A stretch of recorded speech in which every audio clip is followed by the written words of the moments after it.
Questions है, ये आपका जो है इसमें बताया गया है, ये परमुटेशंस कॉम्बिनेशंस का क्वेश्चन है। आप लोग देख सकते हैं कि ये बहुत ही शानदार, जबरदस्त और जिंदाबाद वाला क्वेश्चन है। यहाँ पे आप देख सकते हैं कि आपका जो क्वेश्चन है NC4 इज इक्वल टू दिया गया है आपका 70। अब इसको हम लोग क्या करेंगे, इसको बस फैक्टोरियल में तोड़ लेंगे, n फैक्टोरियल, और यहाँ पे आ गया फिर 4 फैक्टोरियल, फैक्टोरियल का साइन है, और ये जो है यहाँ पे माइनस हो जाएगा। ये आप लोग सभी लोग जान रहे हैं, मैं आप लोग को शॉर्टेस्ट तरीका बता रहा हूँ, क्योंकि एग्जामिनेशंस में हम लोग का जो मतलब ट्रिक जो होता है एक्चुअल में एग्जामिनेशंस में आप लोग को काम नहीं देगा। और आप लोग से अगर बेसिक स्ट्रॉन्ग रहेगा तो उसमें स्टेप जंप अगर आप कीजिएगा तो आप जल्दी से जल्दी आंसर तक पहुंच पाइएगा। तो यहाँ पे क्या करता है कि अब इसको आप तोड़िए, क्योंकि n-4 तक जाना है, यहीं पे इसको हम लोग को कैंसिल करना है, तो n हो गया, n-1 हो गया, n-2 हो गया, n-3 हो गया, उसके बाद यहाँ पे n-4 हो गया, यहीं तक हम लोग जाते हैं। और यहाँ पे 4 फैक्टोरियल को तोड़ेंगे तो कितना हो गया, 4 इंटू 3 इंटू 2 इंटू 1, और यहाँ पे क्या हो जाएगा n-4, ए फैक्टोरियल में नहीं है तो ए और ए कैंसिल हो जाएगा मेरा। उसके बाद हम लोग के सामने क्या आ जाएगा, मैं आप लोग को यहाँ पे बताता हूँ, यहाँ पे आ जाएगा n-1, n-2, उसके बाद यहाँ पे n-3, और इज इक्वल टू कितना आ जाएगा 70, और ये जो 4 इंटू 3 कितना होगा 12, 12 दूनी 24, यानी ये 24 हो जाएगा। और यहाँ पे क्या आ जाएगा n-1 अगला स्टेप में, n-2, उसके बाद यहाँ पे n-3, आप लोग स्पीड बढ़ा के भी देख सकते हैं। उसके बाद यहाँ पे कितना हो जाएगा 24 सत्ते 68 से 1680। अब हम लोग यहाँ पे पूरा सोल्यूशन कर ले नहीं चल जाएंगे, क्योंकि यहाँ n के पावर 4 वाला हो जाएगा, फिर हम लोग को बहुत दिक्कत होगा। अब हम लोग यहाँ से डायरेक्ट वैल्यू पुटिंग यूज करेंगे, यानी n का वैल्यू यहाँ पे पुट करेंगे, तो हम लोग देखेंगे बहुत सारा आप लोग को पुट करके मैं टाइम बर्बाद नहीं करूंगा। जैसे मैं 8 पुट के देखता हूँ, 8 हो गया, 8 में एक गया कितना हो जाएगा 7, 8 में 2 गया कितना हो गया 6, ये वैल्यू पुट कर रहा हूँ, ये वाला इस वाला क्वेश्चन, इस वाला इक्वेशन में आप लोग ध्यान दीजिएगा, 6 हो गया, और 8 में 3 गया कितना हो गया 5। ठीक है, अब ये जो पॉइंट है ये इसको आप मल्टीप्लिकेशन से, ये गुना वाला चिन्ह है, आप लोग इसमें कंफ्यूज नहीं होइए। 8 से कितना हो गया 56, एग्जामिनेशन में किस तरह करना है, 6 पचे 30 हो गया, यानी इस तरह कितना हो गया 3 छः का 18 हो गया, और 3 पचे 15, यानी कि 1680 हो गया। आप यहाँ पे देख सकते हैं वेरीफाई हो गया, देयरफॉर हम लोग का जो आंसर हो जाएगा वो कितना हो जाएगा, वो हम लोग का जो आंसर है वो 8 हो जाएगा।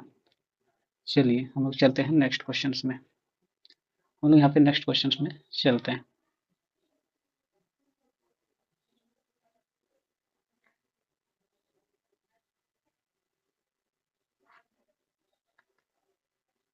यहाँ पे हम लोग का नेक्स्ट क्वेश्चन आ गया, सुविधा के लिए खेद है। अब यहाँ पे हम लोग देखते हैं अगला क्वेश्चन। यहाँ पे दिया गया है कि दो संख्याओं का अनुपात जो है हम लोग का वो है कितना है, 3:5 है, और उनका योग जो है 80 है। ये बहुत ही सिंपल क्वेश्चन है। यहाँ पे दे दिया है कि दो संख्या है, उसका रेशियो में दिया गया है। मान लेते हैं कि ऐसी है, योग दिया हुआ है, एक को हम मान लेते हैं 3x और दूसरा को मान लेते हैं 5x, यानी इसको अगर हम इक्वेशंस में लिखेंगे तो क्या हो जाएगा 3x plus 5x is equal to कितना हो जाएगा 80 हो जाएगा, और टोटल कितना हो जाएगा 8x, देयरफॉर x का जो वैल्यू हो जाएगा 80 बटा में कितना आ जाएगा 8 इक्वल टू कितना आ जाएगा 10 आ जाएगा। x का वैल्यू 8 हो गया, तो पूछ रहे हैं दोनों संख्याओं में से बड़ी संख्या ज्ञात कीजिए, तो बड़ा संख्या 5 है, तो 5 के साथ x लगाया तो कितना हो जाएगा 5x, 5 गुना x का वैल्यू कितना है 10, तो कितना हो गया 5 दें 50। आप लोग के सामने आंसर कितना आ जाएगा 50 आ जाएगा।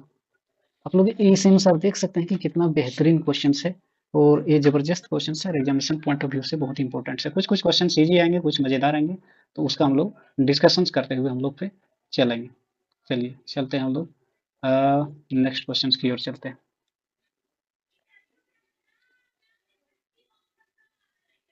हाँ, ये नेक्स्ट क्वेश्चन से अगर आप लोग को दिख नहीं रहा होगा तो मैं क्वेश्चन पढ़ के बता देता हूँ।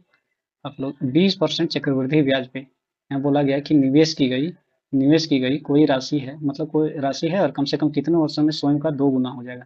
ये ऑप्शन जो है, पहला ऑप्शन है आपका 3 है, दूसरा जो ऑप्शन है आपका 5 है, तीसरा जो ऑप्शन है आप लोग का 4 है, और चौथा जो ऑप्शन है आप लोग का 6 है। यानी कि मान लेते हैं कि कोई राशि है, राशि मान लेते हैं कि 100 है, मान लेते हैं कि 100 रुपया है, तो ये कितना वर्षों में डबल से भी अधिक हो जाएगा, नहीं 200 रुपये से भी प्लस हो जाएगा। कब, जब यहाँ पे हम लोग के समक्ष चक्रवृद्धि ब्याज यानी कि कंपाउंड इंटरेस्ट जो है 20% है। तो हम लोग सभी जानते हैं कि 20 जब होता है तो उसमें जैसे 2 सालों के लिए सबसे पहले हम लोग देखते हैं, तो इसका फ़ॉर्मूला क्या है कि अगर 1 साल में 20 लगता है, दूसरे साल में 20 लगता है, तो हम लोग जानते हैं और उसके बाद क्या करते हैं 20 इंटू 20 बटे में से 100, ठीक है। तो ये हम लोग का इक्वल टू कितना आ जाएगा 20 20 40 और ये 0 और ये 0 और नीचे 2 0 कट जाएगा, 4 हो जाएगा यानी 44, तो 2 ही साल में आ गया। फिर हम लोग यहाँ पे क्या करेंगे, एकदम एग्जामिनेशन वाला अप्रोच ही लगाना, कोई ट्रिक फ्रिक यूज नहीं करना है जहाँ पे जरूरी होगा बता दूंगा। 44 प्लस 20 तीसरे सालों के लिए, तो 44 प्लस 20 कितना हो जाएगा 64 और इंटू में 44 यहाँ पे इंटू में 44 इंटू 20 अपॉन में 100। अब यहाँ पे कितना होगा 64 हो जाएगा सीधा सीधी यहाँ पे। उसके बाद कितना हो जाएगा 2 चौका 8, 2 चौका 8 जीरो और यहाँ पे 100 हो जाएगा यानी 8 पॉइंट यानी 64 और 8 कितना हो गया 64 और 8 हो गया 72.80। ये कितना परसेंटेज हो गया ये 3 साल में हो गया। अब अगर हम एक यूरोस्ट पे अगर हम बैठते हैं तो अप्रोक्सीमेटली एग्जैक्ट आंसर नहीं निकालना, इसमें अप्रोक्सीमेट निकालना है। इसमें फिर अगर 20 करेंगे तो हम लोग देखते हैं 92 के आसपास हो जा रहा है, और फिर इसका अगर यहाँ पे 8 आ रहा है तो इससे तो थोड़ा सा ज़्यादा ही आएगा यानी 100 प्लस कर जा रहा है। तो सही आंसर हम लोग का कौन सा होगा, सही आंसर होगा हम लोग का ऑप्शन नंबर सी जो 4 साल। देयरफॉर 20% चक्रवृद्धि ब्याज पर निवेश की गई कोई राशि जो है कम से कम कितने वर्षों में स्वयं का दोगुना हो जाएगा, कम से कम 4 वर्षों में स्वयं का दोगुना हो जाएगा। तो इसी तरह हम लोग देख सकते हैं कि क्वेश्चंस जो है बहुत ही मजेदार क्वेश्चंस है। क्वेश्चन जो हम लोग का है बहुत ही इंटरेस्टिंग क्वेश्चन है, आप लोग पेशेंस बना के इसमें रखिएगा। जैसे कि आप लोग के समक्ष जो चौथा क्वेश्चन है, बिना समय गवाए हुए हम लोग जल्दी जल्दी करने का कोशिश करेंगे, और जिनको अगर स्लो लग रहा हो तो वो स्पीड बढ़ा सकते हैं। जैसे कि यहाँ पे जो दिया है कि 900 ठीक है, 900 का 25%, 900 का 25% का 6% का मान इनमें से किसके बराबर होगा। तो 900 को 25% हम लोग क्या करेंगे कि सीधा सीधे सोल्यूशन तो नहीं करेंगे, तो 900 का हम लोग देखेंगे 10% कितना होता है 90, खटे खटे जोड़ेंगे 900 का 10% 90 होता है, ठीक है। तो हमको 25 निकालना है, तो 10% फिर 10% और इसका आधा कितना हो गया 45 हो गया। कोई फॉर्मूला मत यूज कीजिए, 9 9 कितना हो गया 18, 180 और 4 कितना हो गया 225, 225 तो यही हो गया। अब बोल रहा है कि इसका 6%, इसका जो 6% है, इसका 6% यानी कि 6/8 यहाँ पे लिखना जरूरी क्यों, क्योंकि ये 25 से कट जाएगा। तो 25 9 225 और 25 चौवा 100 और यहाँ पे कितना हो गया 9 6 54, 54 और नीचे 4 हो गया, 54 भागा 4 हो गया और 4 से करेंगे तो कितना होगा 4 कम 4 1 4 तिया 12 और 5 जीरो। देयरफॉर हम लोग का जो सही आंसर है वो कितना हो गया, हम लोग का जो सही आंसर है ऑप्शन नंबर ए हो गया। हम लोग देख सकते हैं कि कितना मजेदार क्वेश्चन है। पेशेंस बनाए रखिएगा, और सेशंस को अगर मजा आ रहा है तो लाइक एंड शेयर सब्सक्राइब करते रहिएगा। तो हम लोग चलते हैं नेक्स्ट क्वेश्चन की ओर, नेक्स्ट क्वेश्चन की ओर हम लोग चलते हैं।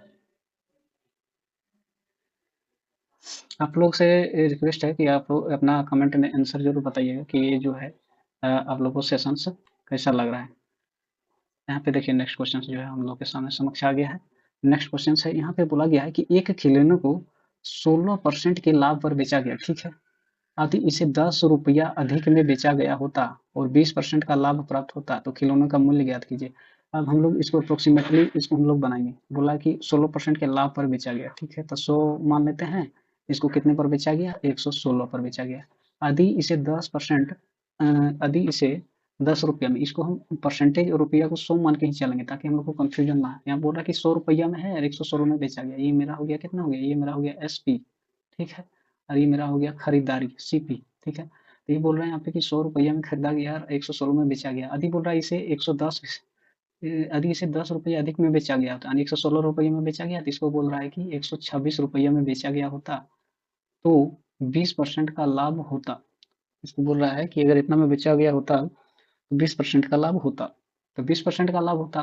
तो बोल रहा है कि खिलौने का क्रय मूल्य आप ज्ञात ज्ञात कीजिए, यानी कि 100 जो 26 है, 126 जो बोल रहा है कि अगर इसको 10 रुपये अधिक में बेचा गया होता, यानी पहले तो 116 में बेचा जा रहा है तो 16% के लाभ पर होता है। तो वो बोल रहा है कि इसे 20% का लाभ होता, यानी कि 16% तो मेरा यहीं पे हो जा रहा है लाभ, ठीक है। और 126 पे जो है मेरा मेरा जो 126 पे है, 126 पे जो है मेरा वो कितना हो रहा है 20% हो रहा है, यानी इधर जो है 4% का अधिक लाभ जो हो रहा है उसमें अंतर रुपये का कितना है 10%। यानी कि सीधा सीधी बात है यहाँ पे कि 4% का वैल्यू मिल गया हम लोग को 10 रुपया, 1% का वैल्यू मिल गया हम लोग को इतना, तो 100% का वैल्यू कितना मिल जाएगा। तो यहाँ पे कितना हो जाएगा 2 दूनी 4 और यहाँ पे कितना हो जाएगा 2 पचे 10, ठीक है, और 2 50 है तब 50 पचे कितना हो गया 5 पचे 25 5 पचे 25, यानी कि ये हो गया हम लोग का सीपी निकल गया। यही 100% जो है वो सीपी, क्योंकि 4% जो प्रॉफिट है वो उसी के आधार पर तो हम लोग सीपी निकालेंगे। बहुत ही मजेदार क्वेश्चन करता है। उम्मीद करते हैं आप लोग को मजा आ रहा होगा। चलिए, ये वीडियो में बस इतना ही रखते हैं। एक सैंपल के लिए आप लोग अपना रिव्यू जरूर दीजिएगा। अगला वीडियो हम लोग में पूरा लंबा सेट डिस्कशन करेंगे। Bye bye and take care.